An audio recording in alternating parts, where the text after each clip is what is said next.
it's me, that divination witch. I hope you're doing well.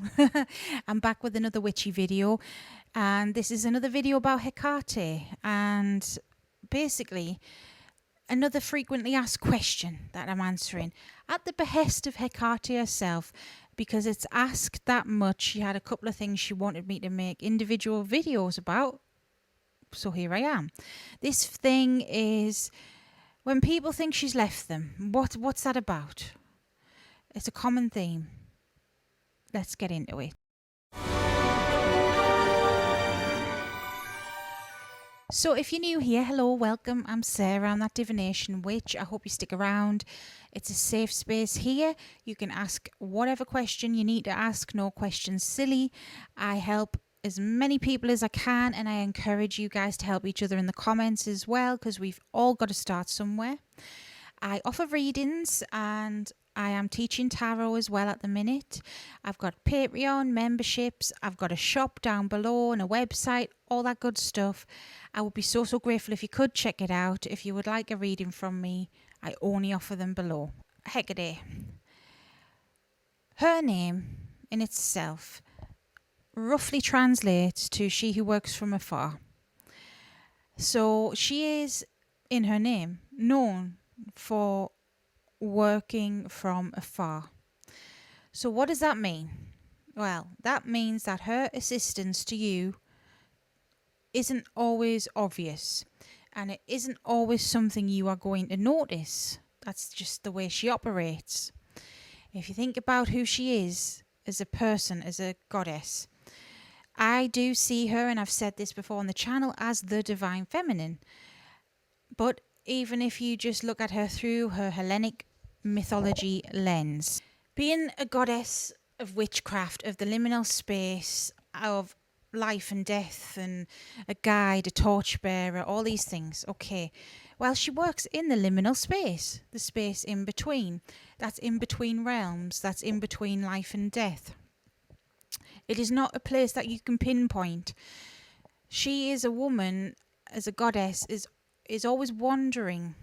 She has no fixed abode, and this is kind of obvious if you look at history. She predates Hellenism, she predates that time period, and she's got her foot in so many different things.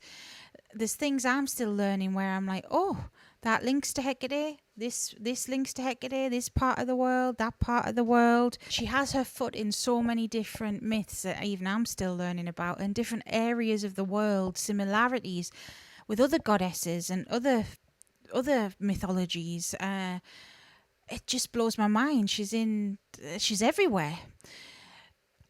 So as such, you can't pin her down, really. You just can't. There's so many theories about her, even in the modern times.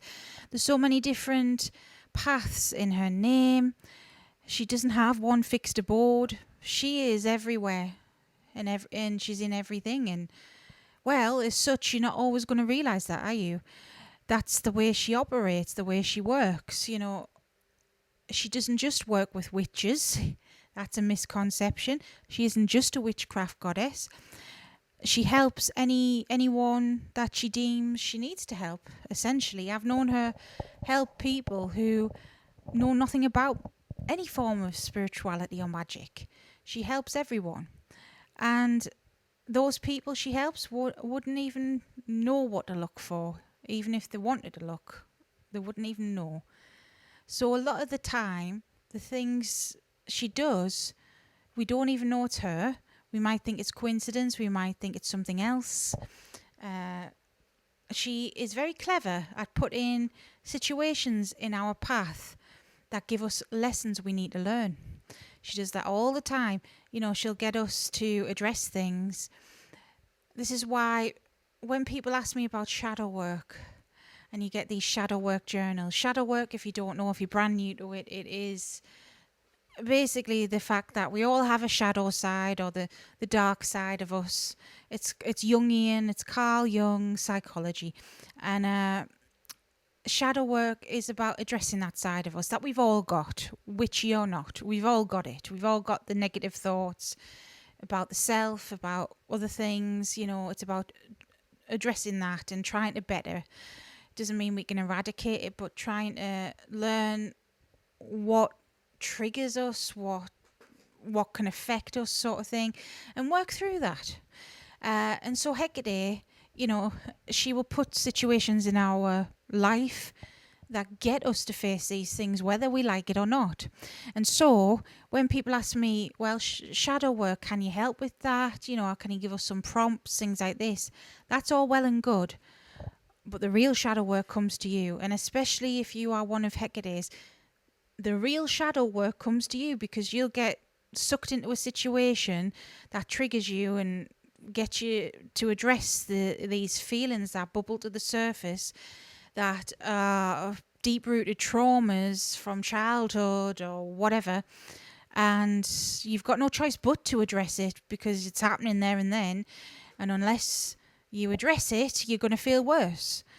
And Hecate can lead us to things like this to strengthen us. I think as well, and I've touched on this in other videos, it's why she's seen as so dark and people get scared of her because they think, oh, she's going to hurt us. No, it's to get you stronger, so you don't just crumble, the weak crumble. She doesn't want people to be weak. She likes independence. She likes us to have sovereignty, to have control of our own destiny and lives, and to stand on our own 2 feet and to stick up for ourselves, essentially have a backbone, and have autonomy, to not be controlled and took advantage of either. That's what she stands for, really. In my experience and in a lot of other people's experience. So she will get you triggered. She will get you in sticky situations where you're like, oh no, this is upsetting. But you come out of it stronger in the end, and you realise after, oh, this was a lesson and I had to learn it. And so you don't always realise that's her guiding you to these things, And it's not just bad things. She can guide you to good things too. And again, if there's lessons in it, I mean, I'm sitting here doing this at her behest. I wouldn't say this is particularly a bad thing. I enjoy doing this. It's a passion of mine. It's like a dream of mine, realised, to be able to do this and help others and reach out to others. So, it's 2 sides of a coin. The good and the bad come together. But a lot of the time, you might just think it's destiny, it's the universe, it's whatever. But she doesn't need to stick a label on it. She doesn't need to make it obvious that, oh, it's me. She will do it from afar. And whether you credit her or say it's her or whatever, that doesn't matter as long as it's done. Because that's the way she works.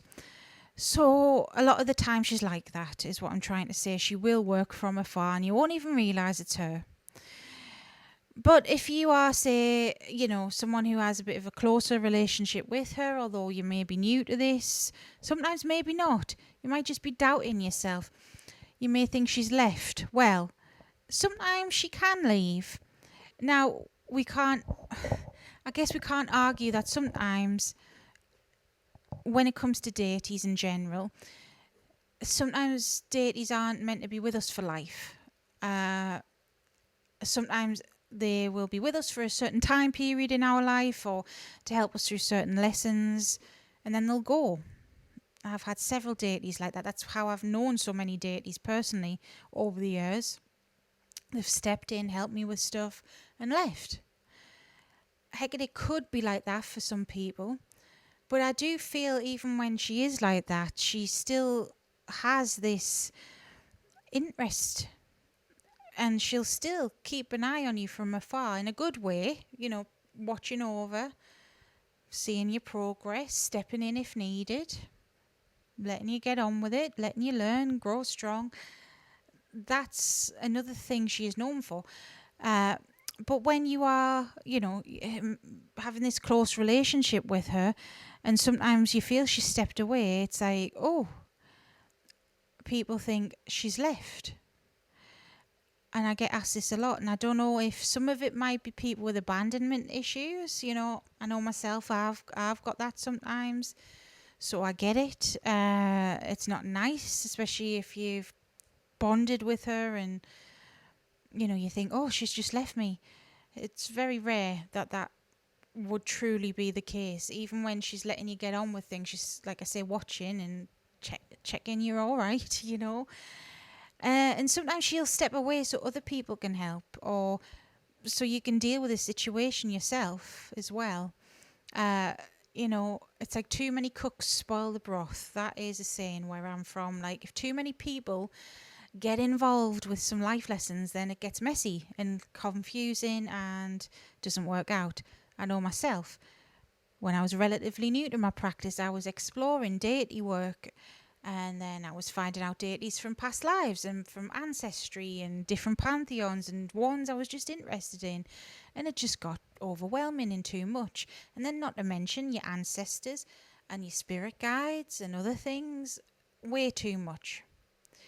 So, if she insisted on remaining in somebody's life like that when others can teach lessons and others can help, or they're going down a certain path, I don't know, it might be ancestor work, or it might be, I don't know, working with a different pantheon. I don't know, it's all personal, it's all relative, but she's not going to muddy the waters, you know, she's not going to make it more confusing.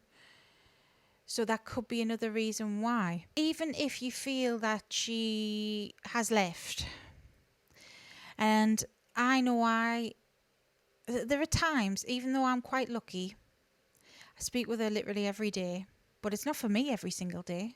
It's for the people. Now, if I wasn't doing this as my job, literally my calling, this is what I do on her behalf and help her in my own way.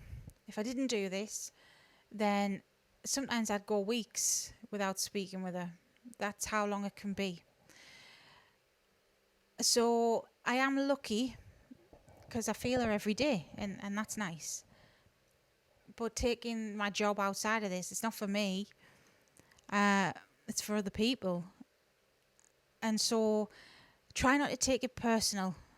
Even if you don't feel her for a while, if you called on her, she would come to you. Speak with her, however you do that. Meditation, divination, however you do that. Check in as well with yourself. What's going on with you? Have things changed spiritually? Are you going down a certain path? Maybe she has to step back so others can take control, others can help you. Or maybe she hasn't stepped back at all. Maybe she is still there, and sometimes it can just be us, because of how she works, being the worker from afar, thinking, oh, she's left. No, I'm right here. I'm right here. I'm standing right next to you. It's just her energy and who she is, and that she is like a distant echo in a way. Yeah. I just felt like I had to make this video at her behest. She wanted me to put people's minds at rest, essentially. Especially a lot of newbies, but it's not limited to newbies, you know. A lot of us love her so much. A lot of us see her as a mother figure, and I'm not being derogatory about that myself. You know, mummy issues, like some people. That's a dickhead thing. Some of us, she is the unconditional love that we should have had, you know. She fights for those in need. She fights for the underdogs. She wants us to, you know, be strong. Us who have been through stuff. Us who have been oppressed and things like this, controlled. Yeah, she helps us. She's the constant that we need, you know. And anyone who belittles that's just an a-hole. But I get it. If you are so connected with her and suddenly it feels like she's gone, it's like, oh, it's gut-wrenching. You think, oh, have I done wrong? Well, I'm here to tell you you've done nothing wrong. 9 times out of 10, she hasn't even left. That's basically the message. I hope it's put some people's mind at rest. So if you want to know more about Hecate, I have a whole playlist. Please hit subscribe if you made it this far. You may as well. Talk about her all the time. I love her to bits. Love her so much. If there's anything else you want to know, let me know. And yes, until next time, stay safe, stay witchy. Bye.